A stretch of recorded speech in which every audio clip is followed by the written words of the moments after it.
Hi guys, कैसे आप सब लोग। Welcome back to new exciting video. आपका स्वागत है मेरे न्यू वीडियो के अंदर। कैसे आप सब लोग। मैं अच्छा हूँ, आप कैसे हो।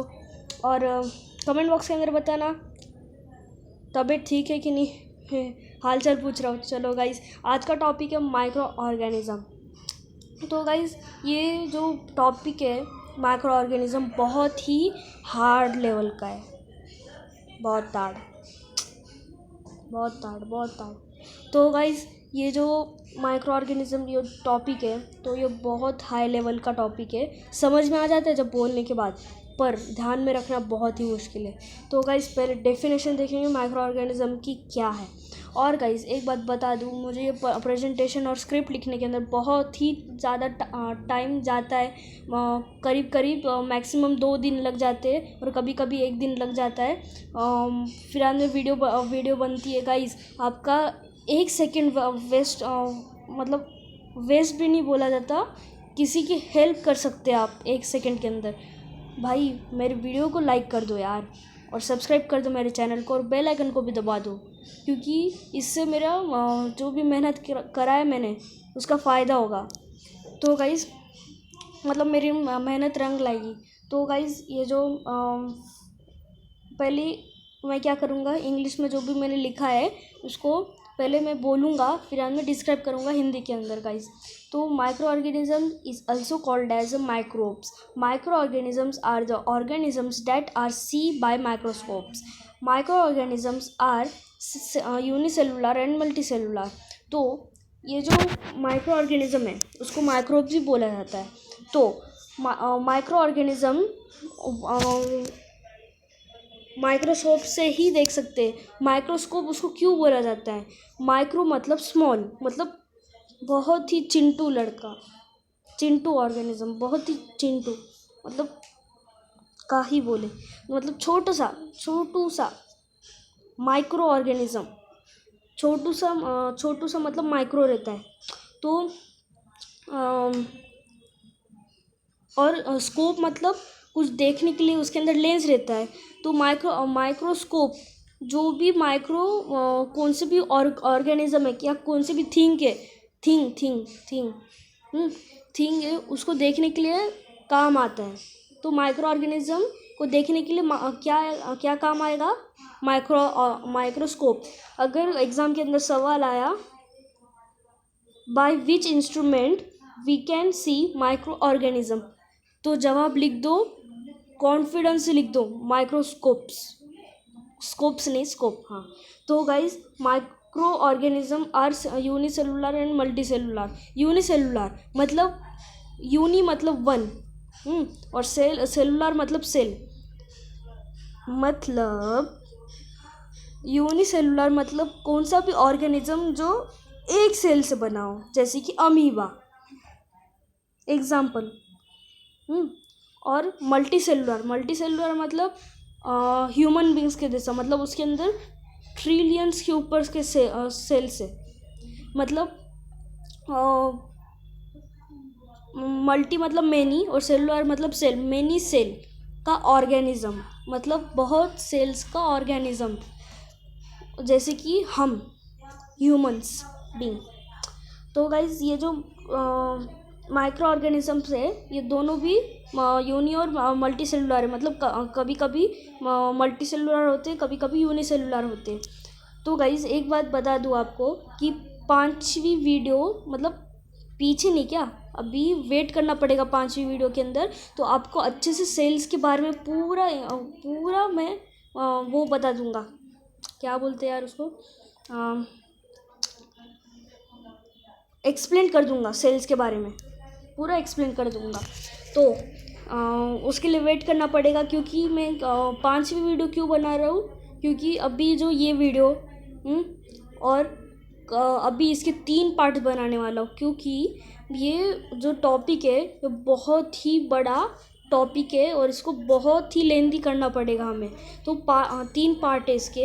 अभी 3 पार्ट के अंदर वेट करना पड़ेगा, पर आपको ज़्यादा वक्त नहीं लगेगा। मैं अभी लेट वीडियो नहीं डालूँगा, जल्दी वीडियो डाल दूँगा, क्योंकि प्रेजेंटेशन 2 दिन के बाद आपको मिल जाएगी। I think video I think मिल जाएगी। पक्का वादा उतना भी नहीं है पक्का, मतलब 50% देख लो, पर आपको मिल जाएगी, जल्दी मिल जाएगी। तो गाइस अभी टॉपिक के ऊपर आते हैं, micro organism, major group of micro organism. तो जो टाइप्स है माइक्रो ऑर्गेनिजम्स के, मेजर ग्रुप से, तो वो है fungi, bacteria, protozoa, algae, virus. तो इसके बारे में अभी मैं एक्सप्लेन करूँगा, पर उससे पहले अब जो भी मैं बोलने वाला हूँ, ये जो अभी मैं बोलने वाला हूँ उनके मतलब डिस्क्राइब करने वाला हूँ किसके बारे में, फंगी, बैक्टीरिया, प्रोटोजोआ, अलगाई और वायरस के बारे में।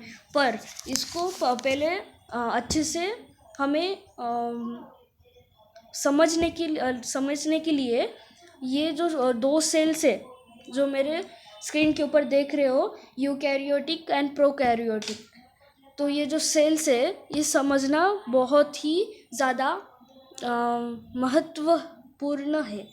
तो गाइज इसकी मतलब सेल्स के अंदर ही है ये, 5वीं वीडियो के अंदर आपको ये पूरा समझा दूंगा, क्योंकि माइक्रो ऑर्गेनिज्म और सेल्स बहुत ही मतलब कनेक्टिव है बायोलॉजी के अंदर।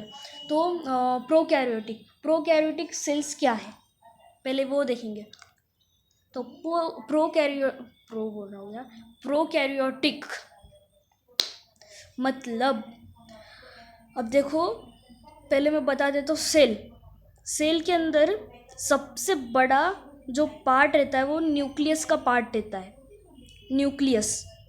और प्लांट सेल्स के अंदर जो बड़ा पार्ट रहता है वो है वैक्यूल।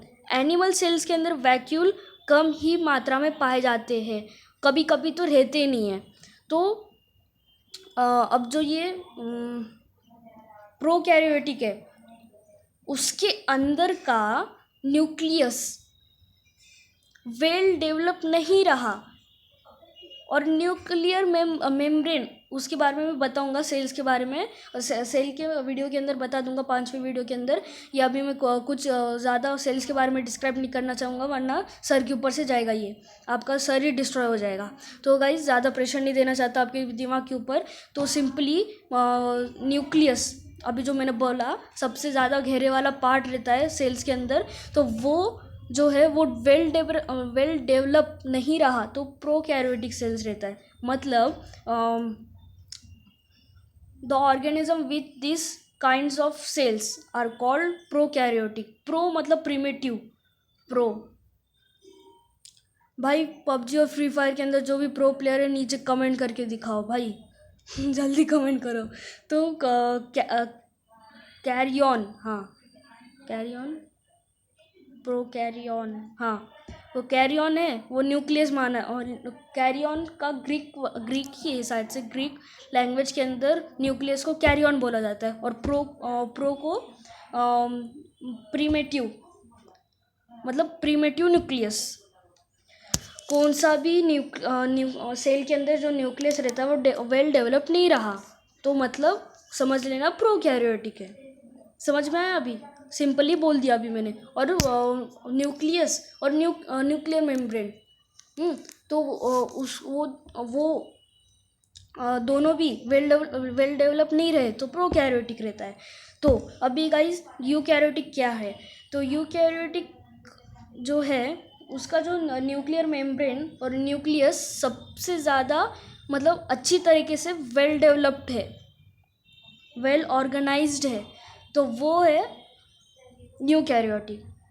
यू मतलब ट्रू और कैरियन मतलब न्यूक्लियस, ट्रू न्यूक्लियस। समझ में आया? तो मैं ज़्यादा डिस्क्राइब नहीं करूँगा इसके बारे में, बस थोड़ा सा एक्सप्लेन कर दिया, आपको समझ में आ जाए तो वेल एंड बेटर।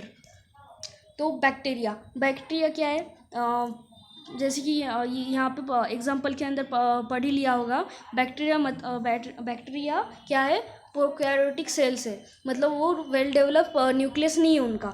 और ये जो डिस्कवर करा था, किसने डिस्कवर करा था, एंटोनी वैन ल्यूवेनहुक। समझ में आया? एंटोनियो वैन ल्यूवेनहुक, कुछ अजीब ही नाम है, गूगल बाबा से सर्च मार के कर लो, तो मतलब प्रोनाउंसिएशन सर्च मार के कर दो। तो गाइस इसने डिस्कवर करा था, ये आदमी ने बहुत ही रहने दो क्या बोले, तो देखो गाइस, फंगी क्या है? Fungi is any member of the group of eukaryotic organism that include microorganism such as yeast and molds as well as more familiar mushroom एक एग्जाम्पल है फंगी का, और वो वेरी फैमिलियर है। मतलब हर एक मशरूम के अंदर कम या फिर ज़्यादा मात्रा के अंदर फंगी रहता है। तो गाइस ये यूकैरियोटिक सेल है, मतलब वेल डेवलप सेल है, इसलिए तो हम मशरूम कभी कभी खा सकते हैं, मतलब अच्छे मशरूम को खा सकते हैं। तो गाइस अलगाए क्या है? Algae are the deserved group of aquatic organism that have the ability to conduct photosynthesis. तो गाइस ये जो अलगा है, अलगे क्या है मालूम नहीं, वो अलगे मैं बोलता हूँ उसको अलगे। तो अलगे जो है वो डिज़र्व करता है, उसके पास एबिलिटी है कि वो फोटोसिंथेसिस कर सके, उसके पास एबिलिटी है, और वो एक्वेटिक ऑर्गेनिज्म है। जैसे कि हम अमीबा को ले सकते हैं, पर वो अमीबा प्रोटोजोआ है, अलगाए नहीं है। तो अलगाए आपको कैसे समझाऊँ मैं अभी, मतलब सी के अंदर ज़्यादा पाए जाते हैं वो, सी के अंदर। तो गाइस आप अलगाए मतलब उसके पास ऐसी एबिलिटी रहती है, वो खुद फोटोसिंथेसिस कर सकता है। तो protozoa is a single cell animal such as amoeba मालूम है ना? मालूम नहीं है तो गूगल बाबर से सर्च मार के कर लो। That are the most primitive form of animal life. तो ये जो प्रोटोजोआ है वन सिंगल सेल का है, मतलब अमीबा जो रहता है वो सिंगल सेल ऑर्गेनिज्म है। तो अमीबा के अंदर मतलब हम देख सकते हैं उसको, और वो सिंगल सेल के अंदर मतलब जो हमारे इतने बड़े शरीर के अंदर का एक सिंगल सेल मतलब एक अमीबा है, पर वो बड़ा रहता है थोड़ा सा, उसके अंदर सब काबिलियत रहती है हमारे जैसे एक्ट करने की, मतलब एक्सट्रैक्ट कर सकता है, वो प्रोड्यूस कर सकता है, मतलब खा भी सकता है, एक्सट्रैक्ट भी कर सकता है, वो सब कर सकता है हमारे जैसा, बस बात नहीं कर सकता। तो गाइस ये जो प्रोटोजोआ है सिंगल सेल ऑर्गेनिज्म है, प्रिमिटिव मतलब प्रोकैरियोटिक सेल है ये। तो guys last but not least virus. भाई इसके बारे में कुछ लिख ही नहीं पा रहा था भाई, इतना गुस्सा आ रहा था ना यार मुझे, भाई सब का ही बोले भी यार इसे। तो गाइस वायरस मैं मुंह से बोल दूंगा, इसके बारे में कुछ नहीं लिखने वाला मैं, मुझे दिमाग ख़राब कर दिया वायरस ने मेरा। तो जो वायरस है, वायरस के अंदर ऐसी एबिलिटी रहती है जो लिविंग ऑर्गेनिज्म को कुछ भी हार्म कर सकता है, इन्फेक्ट कर सकता है। मतलब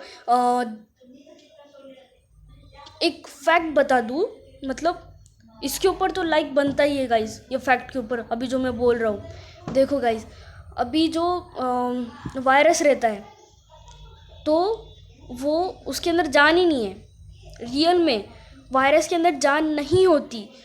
अगर वो वायरस हमारे मुंह के अंदर मतलब हमारे इंटरनल बॉडी के अंदर चले गया तो वो जिंदा हो जाएगा अपने आप, उसके पास ऐसी एबिलिटी है भाई, खतरनाक एबिलिटी है यार मरने के बाद सीधा जिंदा। तो गाइस मतलब वो उसके अंदर मतलब कुछ रहता ही नहीं है। अगर हमारे ब्लड के अंदर और लंग्स के अंदर, जैसे कि कोरोना वायरस, रियल में कोरोना वायरस भी जिंदा नहीं है, अगर हमारे शरीर के अंदर इंटरनल बॉडी के अंदर चले गया समझो कल्याणम तो गाइस ये जो वायरस है, वायरस बहुत टाइप के होते हैं, चिकन पॉक्स भी होता है, कोरोना वायरस, मामा वायरस, बहुत सारे यार उसके वायरस, बहुत सारे वायरस है। तो गाइस अगर आपको ये वीडियो पसंद आई होगी तो प्लीज़ लाइक और सब्सक्राइब कीजिए मेरे चैनल को, और बिल्कुल भी ना भूलिएगा दूसरा पार्ट देखने के लिए। इसका ही दूसरा पार्ट आने वाला है जल्द ही। आप मेरे द नॉलेज जोन के अंदर। सो बाय गाइस।